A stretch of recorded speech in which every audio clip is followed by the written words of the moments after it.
ജ്ഞാനതിമിരാന്ധസ്യ ജ്ഞാനാഞ്ജനശലാകയാ ചക്ഷുരുന്മീലിതം യേന തസ്മൈ ശ്രീഗുരവേ നമഃ. ഓം മുദാകരാത്തമോദകം സദാ വിമുക്തിസാധകം കലാധരാവതംസകം വിലാസിലോകരക്ഷകം അനായകൈകനായകം വിനാശിതേ ഭദൈത്യകം നതാശുഭാശുനാശകം നമാമീതം വിനായകം. സവിത്രീഭിർവാചാം ശശിമണിശിലാഭംഗരുചിഭിः വശിന്യാദ്യാഭിസ്ത്വാം സഹജനനീ സഞ്ചിന്തയതി യഃ സകർത്താ കാവ്യാനാം ഭവതി മഹതാം ഭംഗിരുചിഭിः വചോഭിർവാഗ്ദേവീ വദനകമലാമോദമധുരൈः. ഓം ശ്രീമാത്രേ നമഃ. നാസാദ്വാരത്തെ അല്ലെങ്കിൽ നാസികയെ കുറിച്ച് വർണ്ണിക്കുന്ന നാമമാണ്. മൂക്കിനെ കുറിച്ച് വർണ്ണിക്കുന്ന നാമമാണ് അടുത്തത്. സ്ഥൂല വർണ്ണനയില് അടുത്തത് നാസികയെ ഈ മൂക്കിനെ കുറിച്ച് വർണ്ണിക്കുകയാണ്. നാമം ഇങ്ങനെയാണ്: നവചമ്പക പുഷ്പാഭ നാസാദണ്ഡവിരാജിത. ഇങ്ങനെയാണ് ചൊല്ലാന്ന് കൃത്യമായിട്ട് നോക്കിക്കോളൂ. നവചമ്പക പുഷ്പാഭ നാസാദണ്ഡ വിരാജിത. ഒരിക്കൽ കൂടി വായിക്കാം. നവചമ്പക പുഷ്പാഭ നാസാദണ്ഡ വിരാജിത. അങ്ങനെ സ്ഫുടതയോടുകൂടി വായിക്കണം. നവചമ്പക പുഷ്പത്തിന്റെ ആഭയാണ് എന്നാണ്. നവചമ്പകം എന്ന് പറഞ്ഞാൽ പുതുതായി വിടർന്ന ചമ്പക പുഷ്പം എന്നർത്ഥം. ചെമ്പകപ്പൂ എന്ന് കേട്ടിട്ടില്ലേ? പുതുതായി വിടർന്ന. നവ എന്ന് പറഞ്ഞാൽ പുതിയത് എന്നർത്ഥം. അപ്പൊ പുതുതായി വിടർന്ന ചമ്പക പുഷ്പത്തിന്റെ ശോഭയും അഴകുമുള്ള മൂക്കുകൊണ്ട് ശോഭിക്കുന്നവളാണ്. മനസ്സിലായോ? നവചമ്പകം, പുതുതായിട്ടുള്ള ചമ്പകം, പുതുതായി വിടർന്ന ചമ്പക പുഷ്പത്തിന്റെ ശോഭയും അതുപോലെ തന്നെ അഴകുമുള്ള മൂക്കുകൊണ്ട്, നാസിക കൊണ്ട് ശോഭിക്കുന്നവൾ എന്ന് നാമത്തിന് സാമാന്യേനുള്ള അർത്ഥം. ഇവിടെ വാഗ്ദേവതമാര് ഭഗവതിയുടെ നാസികയെ ചമ്പക പുഷ്പത്തോടാണ് താരതമ്യം ചെയ്തിരിക്കുന്നത്. ചമ്പകം വളരെ സൗരഭ്യമുള്ള മഞ്ഞ നിറത്തില് അല്ലെങ്കിൽ വെളുത്ത നിറത്തിലും, പനിനീർ ചമ്പകം എന്നൊക്കെ കേട്ടിട്ടില്ലേ? വെളുത്ത നിറത്തിലുണ്ടാവാറുണ്ട്, മഞ്ഞ നിറത്തിലുണ്ടാവാറുണ്ട് ചമ്പക പുഷ്പം. ഇതിന് ഔഷധ ഗുണവും വളരെയധികമാണ് എന്നാണ് പറയപ്പെടുന്നത്. ഇപ്പൊ കടുത്ത മണമുള്ളതിനാൽ ഈ പുഷ്പത്തിന്റെ മേലെ വണ്ടുകൾ വന്നിരിക്കില്ല എന്ന് പറഞ്ഞേക്കാറുണ്ട്. സുന്ദരികളായ സ്ത്രീകളുടെ മന്ദഹാസത്താൽ വിടരുന്നത് എന്നർത്ഥമാണ് ഈ ചമ്പകത്തിന്. ഭഗവതിയുടെ മന്ദഹാസത്താൽ, ഭഗവതി മന്ദഹസിക്കുകയാണ്. അതായത് സുന്ദരികളായ സ്ത്രീകളുടെ മന്ദഹാസം കണ്ടാൽ തന്നെ ഈ ചമ്പകം വിടരുന്നൊക്കെയാണ് കവികൾ വർണ്ണിക്കുക. അത്ര മനോഹരമായിട്ടുള്ള പുഷ്പമാണ് ഈ ചമ്പകം എന്നുള്ളത്. ഇതിൽ നല്ല സുന്ദരികളായ സ്ത്രീകളൊക്കെ ഈ ചമ്പകത്തിന്റെ മുമ്പിൽ പോയി പുഞ്ചിരിച്ചു നോക്കൂ, ഒരു പക്ഷെ അതൊക്കെ വിടർന്നു എന്നൊക്കെ വരും. അപ്പോ അതാണ് വാഗ്ദേവതമാര് പറയുന്നത്. നവചമ്പക പുഷ്പാഭ നാസാദണ്ഡ വിരാജിത. ഇവിടെ വീണ്ടും ഞാൻ സൗന്ദര്യലഹരിയിലെ ഒരു ശ്ലോകം ഉദ്ധരിക്കുകയാണ്. ഈ നാസാദണ്ഡം, നാസാദണ്ഡം ഈ മുളംതണ്ടിനോടാണ് ആ മൂക്കിന് ഒരു വളവില് കറക്റ്റായിട്ടും നാസാദണ്ഡം എന്നാ പറയുന്നത്. നാസാദണ്ഡ വിരാജിതയാണ്. ദണ്ഡം എന്ന് പറഞ്ഞാൽ എന്താ? ഒരു വടി എന്നുള്ള അർത്ഥം അല്ലെ? മുളവടി എന്നുള്ള വേണമെങ്കിൽ പറയാം. സ്ട്രെയിറ്റ് ആയിട്ട് നിൽക്കുന്നതാണ് അർത്ഥം. ഇവിടെ ആചാര്യസ്വാമികള് 61-ാമത്തെ ശ്ലോകത്തില് ഈ നാസികയെ കുറിച്ച് വർണ്ണിക്കുന്നുണ്ട്. അതെങ്ങനെയാണ്?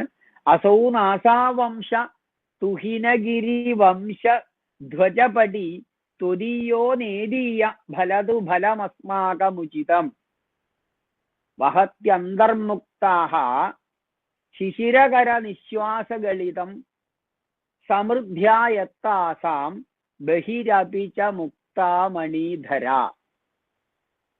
ആചാര്യസ്വാമികൾ പറയാണ്, അസൗ നാസാവംശ സ്തുഹിനഗിരി വംശധ്വജപടി, അതായത് ഹിമാലയ വംശത്തിന്റെ ധ്വജമാണ് എന്നൊക്കെയാണ് വർണ്ണിച്ചിരിക്കുന്നത് പാർവതിയെ.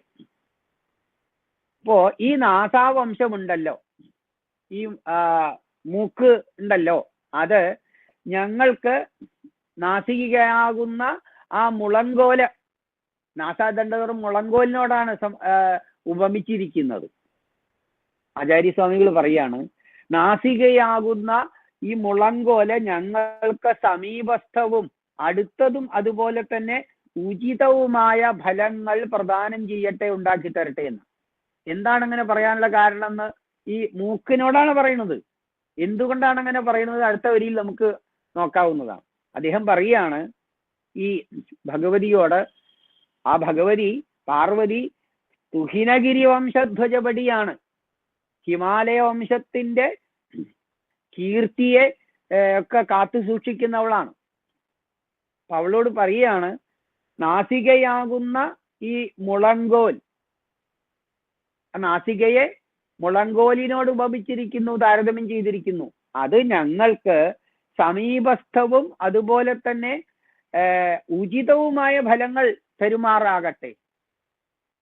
ഇവിടെ നാസികയാകുന്ന മുളങ്കോലില് സമൃദ്ധിയായി മുത്തുകളെയും രത്നങ്ങളെയും ധരിച്ചിരിക്കുന്നു എന്നാണ്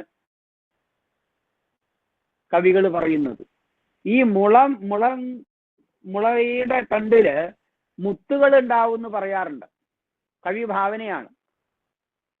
മുളം തണ്ടില് മുത്തുകള്, വിലപിടിപ്പുള്ള മുത്തുകൾ ഉണ്ടാവും എന്നാ പറയുന്നത്.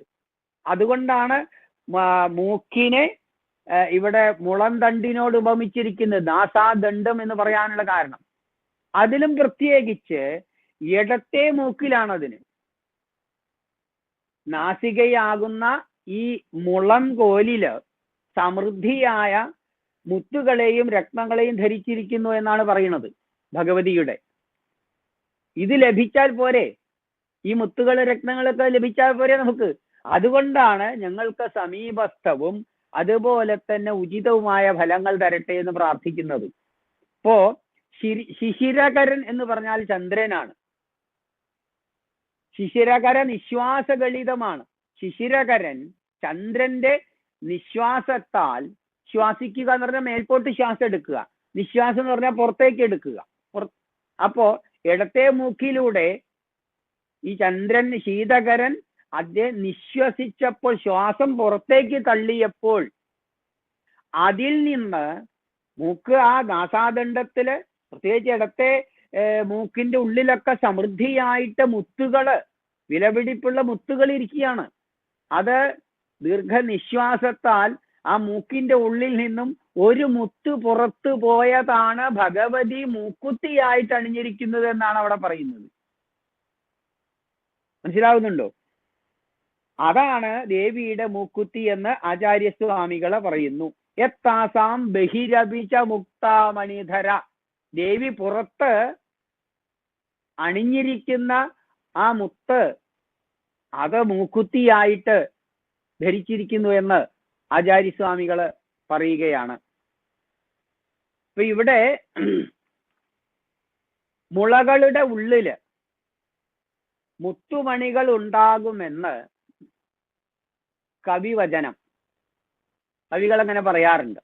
ഇപ്പൊ നീണ്ട നാസികയ്ക്ക് അല്ലെങ്കിൽ മുളങ്കോലിനോട് സാദൃശ്യം ഉണ്ട്. നീണ്ട നാസികയ്ക്ക് മുളങ്കോലിനോട് സാദൃശ്യം കാണുന്നു.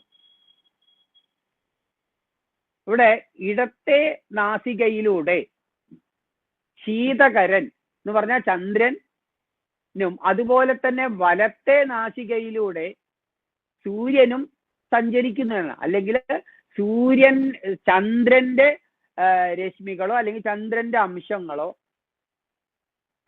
ഇടത്തെ നാസികയിലൂടെയും വലത്തെ നാസികയിലൂടെ സൂര്യന്റെ ചൈതന്യവും പ്രവഹിക്കുന്നുണ്ട് എന്നാണ് പറയുന്നത്. നമുക്കറിയാം ഈ പ്രാണായാമത്തിലൊക്കെ നമ്മൾ എന്താ ചെയ്യുക? ഒരു പ്രാവശ്യം ഇടത്തെ മൂക്ക് പൊക്കി ശ്വാസത്തെ വലിച്ചു കയറ്റും അല്ലേ? അപ്പോൾ നമുക്ക് നമ്മളുടെ ശരീരത്തിന്റെ ബാക്കില് നട്ടെല്ലുണ്ട് എന്നറിയാം. ഈ നട്ടെല്ലിന്റെ ഉള്ളില് മജ്ജയുണ്ട്. ആ മജ്ജയ്ക്ക് ഉള്ളിലെ നടുവില് സുഷുമ്ന നാഡി, ആ സുഷുമ്ന നാഡിയുടെ ഇടത്തെ ഇടാനാഡി, വലത്തെ ഭാഗത്തെ പിങ്കള നാഡി, അങ്ങനെയാണ്. അപ്പൊ ഇടത്തെ നാഡി റെപ്രസെന്റ് ചെയ്യുന്നത് ചന്ദ്രനെയും പിങ്കള നാഡി റെപ്രസെന്റ് ചെയ്യുന്നത് സൂര്യനെയുമാണ്. ഇടാനാഡി ചന്ദ്രനെയാണ് റെപ്രസെന്റ് ചെയ്യുന്നതെങ്കിൽ സുഷുമ്നയുടെ വലതുഭാഗത്തുള്ള പിങ്കള നാഡി സൂര്യനെയുമാണ് പ്രതിനിധാനം ചെയ്യുക. അപ്പൊ പ്രാണായാമം ചെയ്യുമ്പോൾ നമ്മൾ ശ്വാസം ഇടത്തെ മൂക്കിലോട്ട് വലിച്ചെടുക്കുമ്പോൾ, അതിലൂടെ വലിക്കുമ്പോൾ അത് ചന്ദ്രന്റെ ചൈതന്യമാണ് എടുക്കുന്നത്. അതേപോലെ ഇങ്ങോട്ട് പുറത്തേക്ക് വിടുമ്പോൾ സൂര്യന്റെ, അതേമാതിരി വലത്തെ മൂക്കിലുള്ള കയറ്റം സൂര്യന്റെയും. അപ്പോ ഇടത്തെ മൂക്കിൽ ധാരാളം മുത്തുകള് ഭഗവതിയുടെ മൂക്കില്, അതും ഇടത്തേതില് നിറയെ ഉണ്ട്. അത് ചന്ദ്രൻ നിശ്വസിച്ചപ്പോൾ അതിൽ നിന്നും ഒരു മണി പുറത്തേക്ക് വീണു. ആ വീണ മുത്താണ് ഭഗവതി മൂക്കില് മൂക്കുത്തിയായിട്ട് വെച്ചിരിക്കുന്നത് എന്നാണ് ആചാര്യസ്വാമികള് പറയുന്നത്. നമ്മളുടെ നാമം എന്താണ്? നാമം? നവ ചമ്പക പുഷ്പാഭ നാസാദണ്ഡ വിരാജിത.